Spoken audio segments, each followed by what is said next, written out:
Hello बच्चों, good morning. कैसे हैं आप लोग? अच्छे होंगे।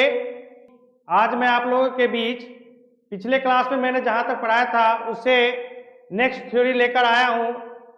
तो मुझे आशा है कि पिछला वीडियो भी आप लोग को अच्छा लगा होगा और मैं आज जो पढ़ाने जा रहा हूं वो भी वीडियो आप लोग को अच्छा लगेगा। देखिए, जब तक आपको थ्योरी का ज्ञान नहीं होगा तब तक आप सही ढंग से क्वेश्चन बना नहीं सकते हैं। इसलिए आप लोग लास्ट तक वीडियो के साथ जुड़े रहिए। कहता है कि जब रैखिक बहुपद का शून्यक या मूल दिया हो तो रैखिक बहुपद ज्ञात करें। यानी आपके पास क्या है कि अल्फा का मान दिया रहेगा। जैसे अभी रैखिक बहुपद का अभी हम लोग क्या निकाले, जैसे अभी हमारे पास क्या था कि 3x + 4 था, तो हम लोग इसका क्या निकालते थे, x का मान। यानी x बराबर क्या लिखते थे, 3x बराबर कितना, प्लस है तो उधर -4, x बराबर कितना, -4/3। अब कहता है ये दिया है तो ये ज्ञात कीजिए। समझिए, कहता है कि ये मूल, ये x का जो मान है ये क्या हमारा मूल या शून्यक है। यदि यह दिया रहे, क्योंकि इसका बहुत उपयोगिता है, क्योंकि इसका द्विघातीय बहुपद में भी उपयोग है और त्रिघातीय बहुपद में भी उपयोग है कि जब एक मूल दिया रहेगा तो ध्यान रखिएगा कि जब एक मूल दिया रहेगा तो कैसा समीकरण हम प्राप्त करेंगे, रैखिक। कैसा, रैखिक। यहाँ कहता है यदि मूल मान के चलो, मूल को क्या करते हैं हम लोग, अल्फा बीटा गामा लैम्डा इसी से सूचित करते हैं। तो दिया हो तो रैखिक बहुपद क्या होगा, x - अल्फा। जैसे क्वेश्चन कहता है, यहाँ देखिए क्वेश्चन कहता है कि यदि रैखिक बहुपद का शून्य कितना है, -3, यानी x बराबर या x लिखिए या अल्फा लिखिए या इसको बीटा लिखिए, किसी भी एक वैल्यू को हम इसके क्या करेंगे, बराबर कर लेंगे। ठीक है, हमारे पास दे दिया, मान लिया कि हमारे पास अल्फा बराबर कितना 3, -3 दिया है, तो हमको कहा था कि रैखिक समीकरण, तो यहाँ लिखेंगे कि अल्फा बराबर -3 क्या दिया गया है। ठीक है, तो अब जो हमको क्या करना है, रैखिक समीकरण क्या, रैखिक बहुपद। तो रैखिक बहुपद लिखे यहाँ पर, रैखिक बहुपद बराबर क्या, x - अल्फा = 0। तो यहाँ से x - अल्फा की जगह कितना पुट करेंगे, -3। इस माइनस से कोई लेना देना नहीं है, ये माइनस तो फॉर्मूला का है। ये वाला जो माइनस है ये आपका क्या है, फॉर्मूला का है। आपको जो जो वैल्यू जिस तरह का दिया है उस तरह का बैठाना है। बराबर कितना, 0। x बराबर कितना, x -+3 बराबर क्या, 0। तो देखिए रैखिक समीकरण प्राप्त हुआ कि नहीं, रैखिक बहुपद प्राप्त हुआ कि नहीं हुआ। क्या आपके पास कहता यदि रैखिक बहुपद का एक शून्यक -5/2 है, क्या है, -5/2 है, तो इसका क्या करें, रैखिक बहुपद ज्ञात करें। अरे भाई हमारे पास अल्फा दे रखा कितना, -5/2। तो हम तो जानते हैं ना कि रैखिक बहुपद क्या होता है, रैखिक जब मूल दिया हो तो रैखिक बहुपद क्या होता है, x - अल्फा = कितना, 0। x - अल्फा की जगह आप कितना पुट करेंगे, -5/2 बराबर 0। अब x माइनस कितना, +5/2। अब कोई कहेगा कि सर इस 2 को हटाइए ना, कोई दिक्कत नहीं है, तो भाई हटा देते हैं। लो, 1 2 का लॉस लगेगा, कितना आएगा, 2, 2 से गुना हो जाएगा कितना, 2x + कितना 5 बराबर 0। अब इसको क्या लिख सकते हैं, 2x + 5 बराबर कितना, 0 गुना कितना, इधर भागा में तो उधर क्या, 2x + 5 बराबर कितना। तो इस प्रकार आप फिर इसको उल्टा करके देखो ना, इसका मूल निकाल कर देखो, इसको मूल निकालेंगे तो क्या लिखेंगे, यही ना लिखेंगे कि 2x + 5 बराबर कितना, 0। 2x बराबर कितना, प्लस है तो उधर माइनस, x बराबर कितना, -5 बराबर कितना। तो किधर से भी निकालेंगे, हमारा निकलना क्या चाहिए, समान निकलना चाहिए, कोई अंतर नहीं होना चाहिए। यदि हमारे पास पिछले वीडियो में हम लोग क्या पिछले क्लास में पढ़े हैं ना कि क्या, कि जब हमारे पास मूल दिया हो, तो 6-7 को क्वेश्चन उसमें हम बनाए हैं कि मूल दिया था हम लोग कैसे x का मान निकाले, विभिन्न प्रकार के समीकरण दिए कि x का मान निकालना है। अब कहता कि नहीं नहीं, x का जो मान निकाले हैं ना, उस x के मान से क्या कीजिए, आप रैखिक बहुपद ज्ञात कीजिए।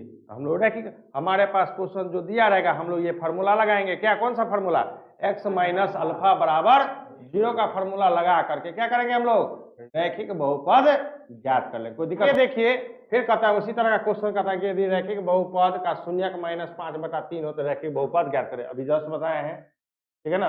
अभी क्या है, वहाँ -5/2 ले लिया, यहाँ पर -5/3। इसके पास क्या है, अल्फा बराबर क्या लिखेंगे, -5 कितना 3। हाँ, तो यहाँ से रैखिक बहुपद क्या लिखेंगे, रैखिक क्या बहुपद। तो रैखिक बहुपद क्या, x minus alpha equal to कितना 0। x माइनस अल्फा की जगह कितना देंगे, -5 कितना 3 बराबर कितना 0। x माइनस माइनस प्लस 5 कितना 3 बराबर 0।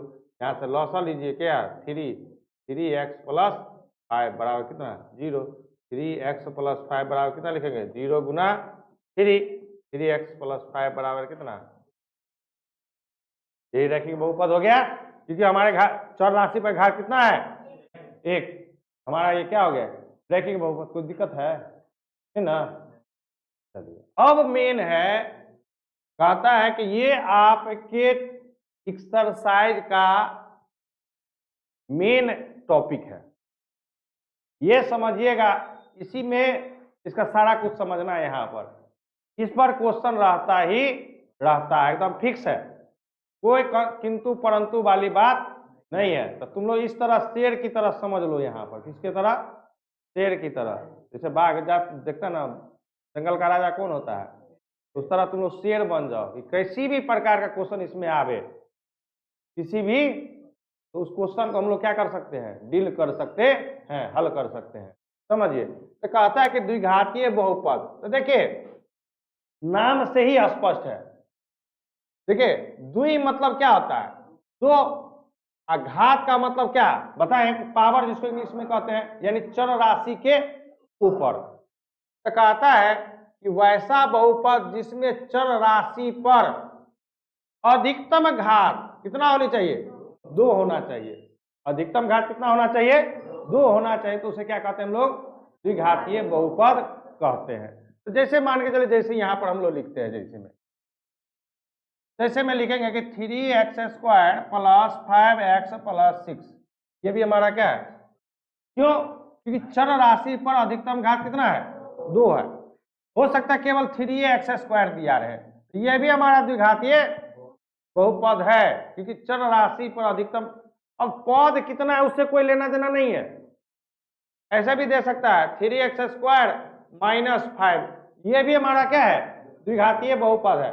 केवल हमें देखना ढूंढना क्या है कि चर राशि पर, इस पर चर राशि पर घात कितना होना चाहिए, 2 होना चाहिए अधिकतम। अब ऐसे दिया रहेगा कि 3x² plus 5x³ minus 9x plus 6। अब तो देख रहे कि यहाँ पर घात 2 भी है और घात, लेकिन हमें 3 की तो जरूरत नहीं है। हमें क्या रहा, परिभाषा ही कह रहा कि हमें चर राशि पर अधिकतम घात कितना होना चाहिए, 2 होना चाहिए। तो हमें तो 2 वाला चाहिए, 3 वाला जैसे हो गया, ये द्विघातीय बहुपद नहीं है। क्लियर है, पहचान लीजिएगा आंख से, केवल आंख से देखने की जरूरत है, ना इसको याद करने की जरूरत है। नाम आया द्विघातीय, अच्छा 2 घात वाला, सीधे यानी चर राशि पर अधिकतम घात कितनी, 2, तो उसको द्विघातीय बहुपद कहेंगे। अब किसी भी तरीका से एग्जाम्पल आपके पास दिया रहेगा, 4 गो एग्जाम्पल दिया रहेगा, उसमें से पूछेगा कि ये द्विघातीय बहुपद है या नहीं है, तो केवल देख कर ही हम लोग क्या करेंगे, टिक लगा देंगे। अब कहता है कि द्विघातीय बहुपद का सामान्य सूत्र, हाँ सामान्य सूत्र बोलो, या इसी को व्यापक रूप भी कहा जाता है। क्या कहा जाता है, व्यापक रूप। तो वो होता क्या, ax² प्लस bx प्लस कितना c बराबर कितना 0। ax² plus bx plus c बराबर क्या होता है 0, जहां a b और c हमारा क्या है, वास्तविक संख्या है। क्या हमारा वास्तविक संख्या है। ये जो a है, b है और c हमारा क्या है, वास्तविक संख्या है। क्या है, वास्तविक संख्या। वास्तविक संख्या का कहने का मतलब क्या, कि इसके स्थान पर कोई भी अचर राशि हो सकता है। जैसे अभी जैसे मान के चलो 3x² माइनस 5x प्लस 2, अब है तो इसी रूप में। अब यहां पर a के जगह पर कुछ आ गया, b के जगह पर कुछ आ गया, c के जगह पर कुछ आ गया। इस तरह से आपके पास क्वेश्चन दिया रहेगा और इस पर क्वेश्चन कहेगा कैसे बनाने के लिए। तो ये अगले स्लाइड में भी हम लोग क्या पढ़ेंगे अभी। हाँ, कि सबसे पहले तो द्विघातीय बहुपद हमको पहचानना चाहिए। और आपको कभी कभी क्वेश्चन में पूछ देता है कि द्विघातीय बहुपद का व्यापक रूप या सामान्य सूत्र क्या होता है, तो ये हम ही पूछेंगे आपसे। टेस्ट जब लेंगे उसमें हम भी पूछेंगे, ठीक है ना। अब हो सकता है कि देखो तुमको हम तो लिखा दिए कि सर आप लिखा दिए क्या A x square plus B x plus क्या सी। अब देखो आपके पास यहीं पर हम 4 गो ऑप्शन देते हैं, आप कंफ्यूज हो जाएगा कैसे। देखिए पहला में a x square minus b x plus c बराबर क्या 0। दूसरा में c x square minus d x plus b बराबर क्या 0। तीसरा में c x square plus c x, हाँ सॉरी डी एक्स प्लस कितना ए बराबर कितना 0। चौथा में c x square minus d x plus a बराबर कितना, इसमें से बताइए तो कौन सा है। तीसरा है। तो यहाँ क्या आएगा इससे हमको कोई लेना देना नहीं है, केवल इस बीच का देखना है कि एक्स स्क्वायर है ना, अच्छा एक्स स्क्वायर है, प्लस है ना प्लस है, एक्स वाला है ना एक्स वाला है, अचर के रह जाएगा ऊपर कुछ भी है लेकिन बीच में कैसा है, हाँ ये केवल देखना है। हमें ये नहीं देखना कि सी है, सर तो लिखा है ए, आ गया यहाँ पर हमारे पास क्या आन रहा है सी। हाँ तो कंफ्यूजन नहीं होना है, सीधा बात समझिए, इसमें कंफ्यूजन होने की जरूरत है ही नहीं, केवल और केवल बीच का चिन्ह देखना है। तो बीच के चिन्ह दोनों क्या है प्लस। दूसरा क्या देखना है कि जो चर राशि यहाँ x यूज हुआ है घात 2 है वैसा ही x यहाँ पर है या नहीं। तो यहाँ पर भी एक्स स्क्वायर यूज हुआ है, यहाँ भी क्या है x ही है, यहाँ भी प्लस चिन्ह है यहाँ भी प्लस चिन्ह है, ठीक है ना। ये गुणांक सी डी ए यानी कि ए के जगह पर बी हो सकता है, बी के जगह पर सी हो सकता है, सी के जगह पर डी हो सकता है, इसका कोई लेखा जोखा नहीं है। केवल और केवल 2 को ध्यान रखिएगा, एक तो दोनों के बीच में कैसा चिन्ह होना चाहिए प्लस। दूसरा कि जो चर राशि यहाँ यूज हुआ है वही चर राशि दूसरे पद में यूज है कि नहीं, केवल इतना देखना है। इससे हम क्या करेंगे व्यापक रूप या सामान्य सूत्र क्या कर सकते हैं पहचान सकते हैं। अब पिछले ऐसे 2-3 साल पहले क्वेश्चन पूछा था, हाँ वो क्वेश्चन कैसे पूछा था हम वो थोड़ा समझाएंगे, ठीक है ना। विद्यार्थी कंफ्यूजन हो जाता है इस चक्कर में, यार उसको माइंड में सेट हो जाता है कि a x square plus B x plus c, ये तो सर पढ़ाए हैं वही होगा, ऐसा कोई जरूरत नहीं है। हो सकता है एक्स नहीं दे, ऐसे दे दे c y square plus 2d y minus 9, मान के चलो इस तरह से भी दे देगा। तो क्या ये द्विघातीय बहुपद नहीं है ना कि नहीं है कि नहीं द्विघातीय बहुपद, क्यों क्योंकि चर राशि क्या है हमारा y यूज हुआ है, यहाँ भी क्या है y है। अब यहाँ प्लस माइनस से नहीं लेना देना है, ठीक है ना। ये द्विघातीय बहुपद है या व्यापक रूप की बात नहीं कर रहा, द्विघातीय बहुपद है या नहीं। तो द्विघातीय बहुपद है, व्यापक रूप जब पूछेगा तब हमें देखना कि यहाँ भी प्लस होना चाहिए यहाँ भी प्लस होना चाहिए, कोई दिक्कत है नहीं।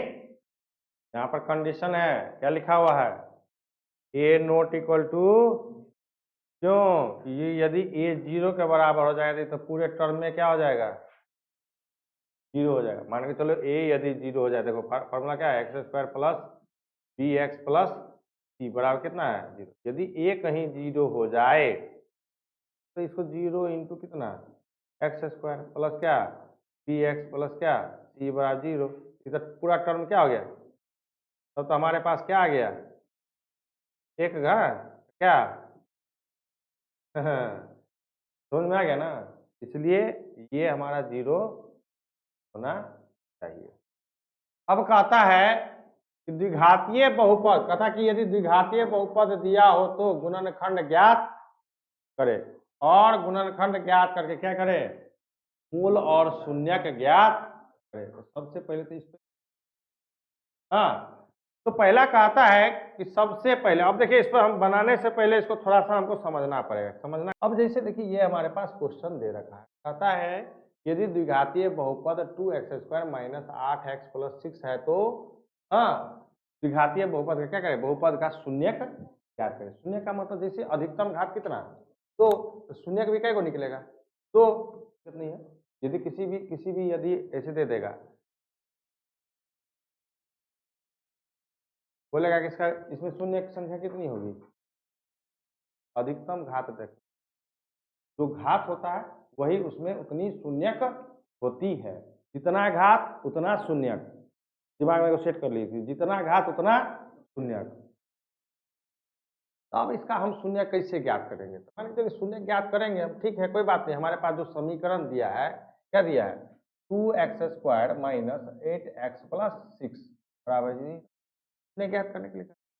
अब हम इसका शून्य कैसे ज्ञात करेंगे? तो हमें समझना है इसको कैसे हल करेंगे। इसमें देखिए, इसमें टोटल कितना पद है? 3 पद। इसमें कुल कितना पद है? 3 पद। देखिए ये पहला पद और अंतिम पद वैसा ही रहता है। पहला पद और अंतिम पद में कोई परिवर्तन हमको करना नहीं रहता है। कहता कि बीच वाला पद को इस प्रकार आप दो भाग में बांटिए। बांटिए कैसे? या तो जोड़िए या घटाव कीजिए। जोड़ने और घटाने पर बीच वाला पद भी प्राप्त हो जाए और पहला पद और अंतिम पद यानी तीसरा पद के गुणनफल के बराबर आ जाए, उसमें भी क्या? चिन्ह के साथ। समझिएगा कैसे? चिन्ह के साथ। तो कैसे करेंगे? तो हम लोग इधर साइड में करेंगे। क्या करेंगे? साइड में करेंगे। साइड में क्या करेंगे तो समझिए। साइड में पहला पद क्या है हमारे पास? 2x² और गुना अंतिम पद क्या है मेरा? 6। तो 6 गुना कितना? 12x²। अब ये देखना कि ये 12 किस किस से विभाजिका है। 1 से कटता है तो यहाँ नीचे लिखे 12 से। 1 से कटेगा तो 12 में कटेगा ना। फिर 2 से कटता है ना, 2 से कितना? 6। और किससे कटता है? 3 से। तो 3 से कितना? ठीक है। अब इसका जोड़ा लगाइए ऊपर नीचे। हमेशा जो जिससे कटता है उसी का जोड़ा लगाएंगे, इन्हें किसी का जोड़ा लगा कर पूरा देंगे, सो वाला बात नहीं। जैसे 1 से भाग कर दिए तो कितना मरता है? 12 मरता है। 12 का जोड़ा लगाएंगे 1 और 12 का। 2 से कटा तो किसका लगाएंगे? 6 से। और 3 से कटा कितना? 4 से। अब देखना इसी जोड़ा में से कोई ना कोई जोड़ा ये 8 के क्या होगा? बराबर होगा। जैसे देखो 1 और 12 में जोड़ते, सुनो 12 में 1 जोड़ेंगे तो कितना आएगा? 13। या 12 में से 1 घटाएंगे कितना आएगा? 11। हमको तो लाना कितना? 8 लाना है। माइनस 8x लाना है। x तो बाद में हम जोड़ देंगे। तो ये तो हमारा हुआ नहीं, यानी ये वाला नहीं हुआ। अब रह गया क्या? 2 और 6। तो 2 प्लस 6 करेंगे तो कितना आ जाएगा? 8 आ रहा माइनस की, तो माइनस तो अपना हाथ में लाने का। देखो कोई भी दो संख्या है तो क्या क्या बन सकता है? देखो 2 और 6 मान के चलो आपके पास आया, 2 और क्या है तो कैसे बनेगा संख्या? तो या तो दोनों को प्लस कर दीजिए या दोनों को क्या कीजिएगा?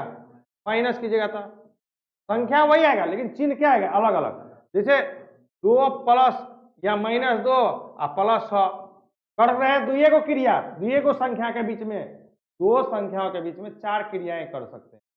या तो दोनों को प्लस रख लीजिए या दोनों को, एक को प्लस दूसरा को माइनस। तो पहला को माइनस कर लीजिए दूसरा को प्लस कर लीजिए, कितना आ जाएगा? 6 में से 2 घट गया कितना? 4। या पहला को प्लस कर देंगे दूसरा को क्या करेंगे? माइनस कर देंगे। तो देखो माइनस है कि नहीं आया? यही मेन समझना है और विद्यार्थी यहीं पर फंसता, ठीक है ना। ये हमको तोड़ने के लिए कैसे आएगा? तो आपको चाहिए क्या? माइनस। आपके पास क्या है?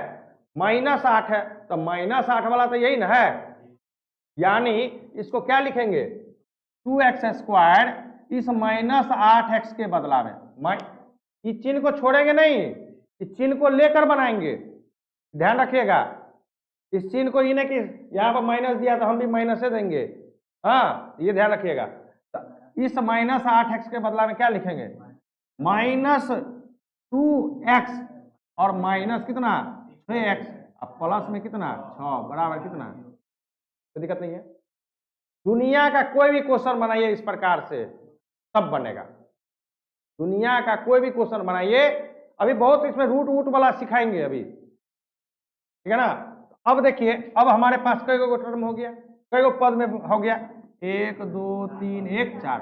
अब 4 पद में ई 2 पद का जोड़ा लीजिए और ई 2 पद का जोड़ा, इन दोनों में क्या मिल रहा है? तो 2 यहाँ तो 2 बाहर कीजिए। 2 को x यहाँ है, 1 x, कम से कम एगो तो मिल रहा है ना, 1 x बाहर कर लीजिए। 2 निकल गया, 1 x निकल गया, तो यहाँ से क्या बच गया? यहाँ से 2 निकल गया, x निकल गया, तो बच गया क्या?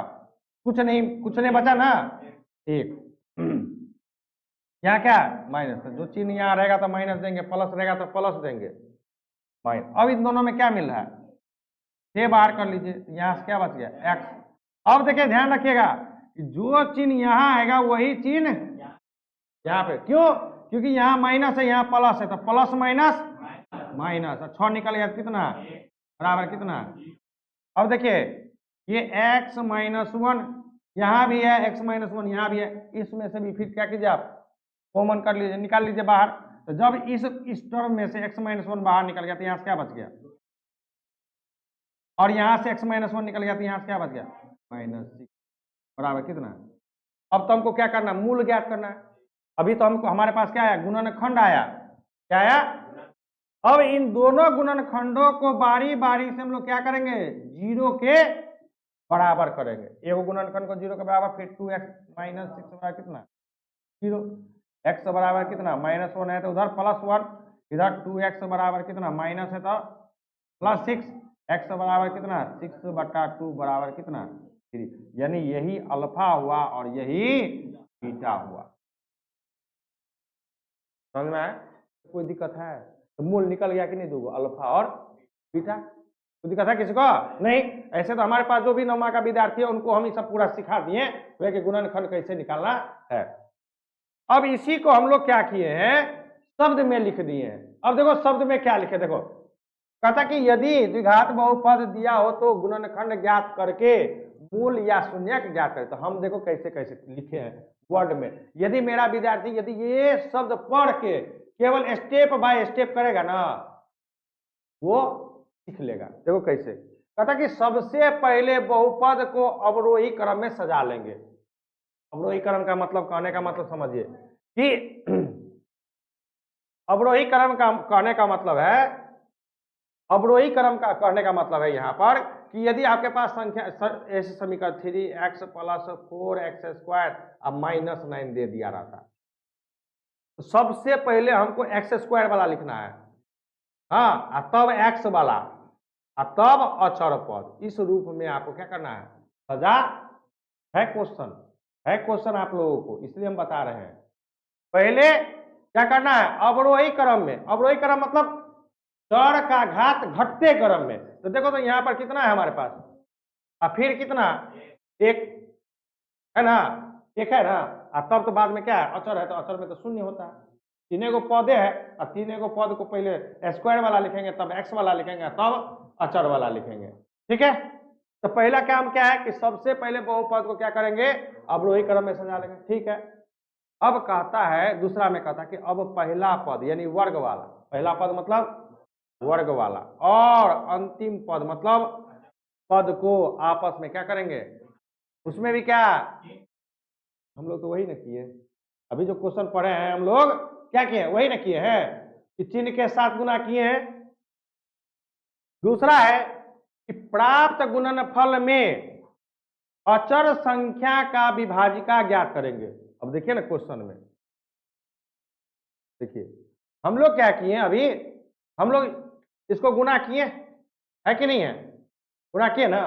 तो देखो तो ये भी प्लस में, ये भी प्लस में। और एक चीज और यहाँ पर तुम लोग को बताना हम भूल गए, ये भूल गए कि जैसे टूट तो गया -2 और -6 में, इन दोनों को गुना करो तो माइनस माइनस प्लस 6 दूनी, इसके साथ x लगा देंगे तो x² हो जाएगा।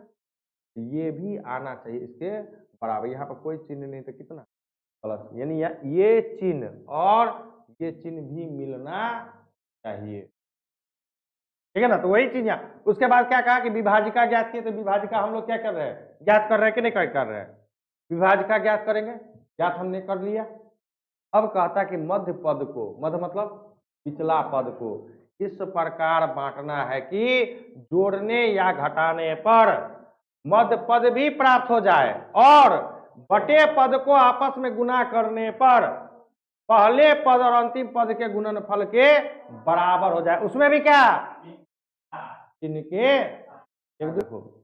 अब कहता है इस प्रकार बहुपद कितने पद में, 4 पद में बट गया था, सही है, जिसमें से 2 का जोड़ा लेकर क्या करेंगे, 2 गुणनखंड, और प्राप्त गुणनखंड को शून्य के बराबर करके 2 मूल या शून्य का अल्फा और बीटा क्या करेंगे, है कि नहीं। जो हमने किया, हमने उसको क्या किया, स्टेप बाय स्टेप में लिख दिया है। तो क्या ये स्टेप को पढ़ के यदि कोई विद्यार्थी चाहे कि हमको सीखना है तो उसके लिए क्या दिक्कत होगी? होगा दिक्कत? कभी भी जिंदगी में नहीं होगा।